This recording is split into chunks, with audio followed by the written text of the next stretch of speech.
Getanya untuk terhadapi siro orang yang pegahnya dalam kategori lemah longkalan. Menyamakin tak pegah isu layu terhadap orang siro yang pegah-pegahnya. Takut tu lagi getanya ikap kawi bawa oleh bukuam. Lo mana cara ji? Baik kain tak pegahnya untuk je ke promosi gratis. Dan kan memadum orang yang concern terhadapnya kan payah tak tidak isi. Guna upaya getanya daya angkat isunya menjadi raya lagi getanya ruh bukum menyebukum tak sepa-sepa tak raya je nyelong bak kawin long ruh bukum tabah je mata sini takoh tangsi tak tiada masa bagi baju bu.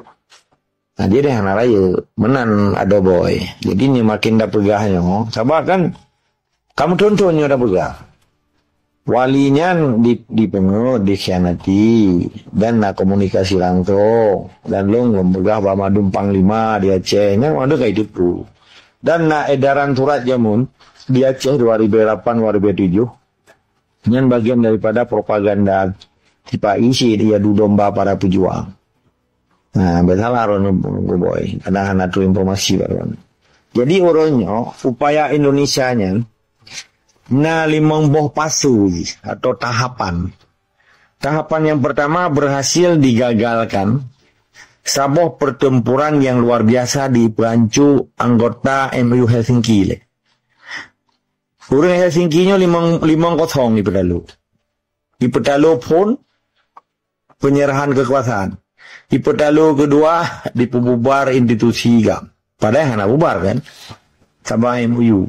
Orang di koh budi, kalau keput dipancu sampai kerorol. Lagi pak kapai pak waktu dia kalau rujuk kapak meledak. Yang kelima, urangnya hanya le komunikasi di antara 5 drawing yang siro kabih umur. Almarhum Gubernur di. Yang pak lo ya, 5-0 WO itu. Wall out lah, nyemain bola nah.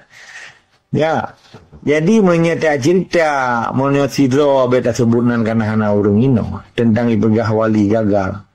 Wali menyerah hanya kali tak klarifikasi dan urung-urung Aceh hana tak terbius dan terhipnotis. Yang perlu kita baca uronyo pakiban pergerakan FIPAI bangsa belah di lautnya dikelola sistem proxy war ikun dalam bahasa Inggris. Pihak ketiga digunakan lagi supaya kita kan diadu domba dengan berbagai strategi. Bingung urang Aceh yang anak ilmu perjuangan urang yang kira-kira urang dia lah. Kami jumpa yang bercontoh di blow HP iPhone yang mahal. Kalayu jadi diadu domba yang minta informasi di peganyo lagi gubah le tungku kibuyut bagian daripada pengalihan isu kadang-kadang untuk tujuan yang metente sehingga kitanya hana konsentrasi li terhadap perjuangan sebab kan dicukeh hal-hal yang sifat di pekaru lagi itu yang main bola nyo strategi main bola lu berapa orang lon karena lu nggak lah bola ini lebih main bola nya Belanda mesti ketika di ke kotak 16 meternya dalam kotak penalti kan 16 meter kan kotak 16 meter kan terjadi perebutan bola ini. Tapi diinstruksikan Buno secara teori dan perintah pelatih ketika terjadi perebutan bola yang diinan lawan put atau 6 lawan 6 kamu kecamungan dipegadah konsentrasi di sini. Cara jiba. Sipa bola ayu lain. Walaupun luar ke out. Artinya menanci dalam konsentrasi perjuangan kita yang melalui TikTok, melalui semangat yang lain. Jadi di pertama isunya untuk dipegadah konsentrasi.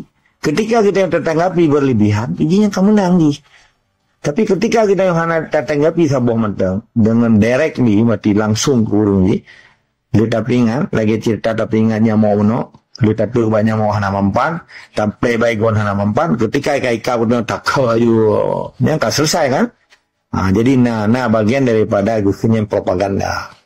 Jadi longkalan. Dalam tahapan masyarakat di Aceh Oronyo ketika sebahagian orang yang menyerah di Helsinki dan terhipnotis orang-orang pengikut MUU Oronyo dan dia ke lembaga fungsional dan struktural putra yang terjadi di Aceh di dalam konteks perjuangan Sabah Nangro yang pernah berhadapan dengan penjajah nyena padum-padum boh kelompok yang dihabiskan oleh para pihak yang berkuasa. Walaupun di penjajah bangsa asing. Pun pihak pejuang. Kedua, simpatisan. Kelih dipegang kelompok Roy. Kelompok cuak ke, kelompok milisi ke, kelompok institusi yang dipegang. Peta yang ditarget bunuh. Pun kelompok pejuang dipancu, simpatisan dipancu, masyarakat dipancu, tokoh masyarakat dipancu. Yang kelima apa? Nyo katro bak tahap kelima orangnya. Nyo analisis politik ilun, bak. Siapa yang bermain kan Mangmadu proxy war pihak ketiga invisible hand di kelamatan ini. Jadi pihak yang digunakan oleh awaknya untuk dipancu kekuatan terakhir bangsa itu. Nyo kegeun simbol-simbol agama, urang-urang sakral. Kau orang di ulama, tungku, dayah, menasah, masjid. Nyo orangnya dalam lembaga wali negro di dalam nomenklatur Indonesia. Borosa dicetuskan jid na pikun pemberian gelar terhadap wali agama. Padahal kalau pernah lu dengar selama udin lu. Makanya anak-anak. Tujuan dia cuma sabar dipancu tungku yang dibigelar dibaut gekun politik pelahatliang yang hanya dibigelar digilhal. Akhirnya terjadilah kecemburuan sosial, kesenjangan sosial di antara tungku. Akhirnya dipupakailah tempat-tempat sakral dan tokoh-tokoh ulama benar. Yang tugas penjajah melalui proxy war dengan pihak ketiga pun notah lembaga wali negro apa panitia itu nan. Tapi naik baca oleh media pula hana tunggu. Naik baca oleh tokoh politik hana tunggu.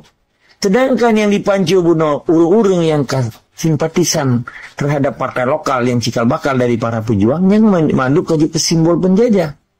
Yang harap pegat analisisnya di Acehnya. Karena Aceh dianggapnya penjara terbesar di dunia untuk saatnya. Menyekat dari kacamata lun. Uronyo long nyatakan bahwa Aceh selama 70 tahun adalah penjara terbesar di dunia. Menilai tetap semangat dan istiqamah.